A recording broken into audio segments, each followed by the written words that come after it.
মুখ্যমন্ত্রীর সাথে সাক্ষাৎ করতে এসে গ্রেফতার হতে হলো 2022 সালের ট্যাট উত্তীর্ণ 2022 সালে ট্যাট উত্তীর্ণ রায় তাদেরকে নিয়োগ করার বিষয় নিয়ে বার কয়েক ডেপুটেশন প্রধান সহ মুখ্যমন্ত্রীর সাথে সাক্ষাৎ করতে চেয়েছিল, কিন্তু তারা বিগত 2 বছরে মুখ্যমন্ত্রীর সাথে সাক্ষাৎ করতে পারেনি।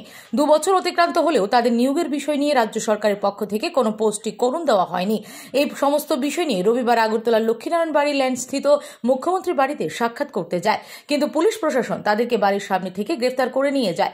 এদিন সংবাদ মাধ্যমের মুখোমুখি হয়ে টেট উত্তীর্ণরা বলেন, বিগত 2 বছর যাবৎ ধরে তাদের নিয়োগ সংক্রান্ত বিষয় নিয়ে মুখ্যমন্ত্রীর সাথে সাক্ষাৎ করতে চেয়েছিলেন, কিন্তু এখনো সাক্ষাৎ করতে পারেনি। উল্টো পুলিশ তাদেরকে গ্রেফতার করে নিয়ে যাচ্ছেন। তারপরও মুখ্যমন্ত্রীর কাছে দাবি রাখেন অতি শীঘ্রই যেন তাদের নিয়োগ করা হয়। আমরা 2022 সালে ট্যাট ক্যান্ডিডেট।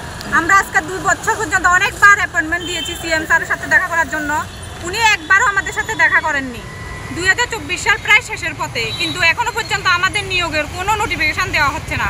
আমরা স্যারের সাথে আজকে দেখা করবই, নাহলে আমরা এখান থেকে যাব না। স্যার ইউটিউবার ব্লগার সবার সাথে দেখা করে, কিন্তু আমাদের সাথে কেন দেখা করে না? উনি তো আমাদের রাজ্যের অভিভাবক, আমরা তো ভোট দিয়ে ওনাকে এনেছি, তাহলে উনি কেন আমাদের সাথে দেখা করেন না? আজকে 2 বছর যাবৎ অনেকবার আমরা অ্যাপয়েন্টমেন্ট জমা দিয়ে উনি আমাদের সাথে দেখা করেননি। আজকে আমরা দেখা করবোই ওনাদের সাথে। আমরা 2022 সালে টেট ক্যান্ডিডেট আমরা পাশ করেছি, আজকে 2 বছর হয়েছে।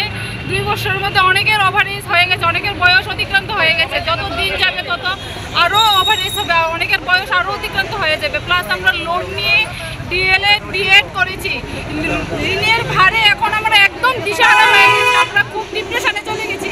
আমরা খুব মুখ্যমন্ত্রী স্যারের কাছে এখন আমাদের অতি সত্ত্বর নিয়োগের দাবি জানাচ্ছি।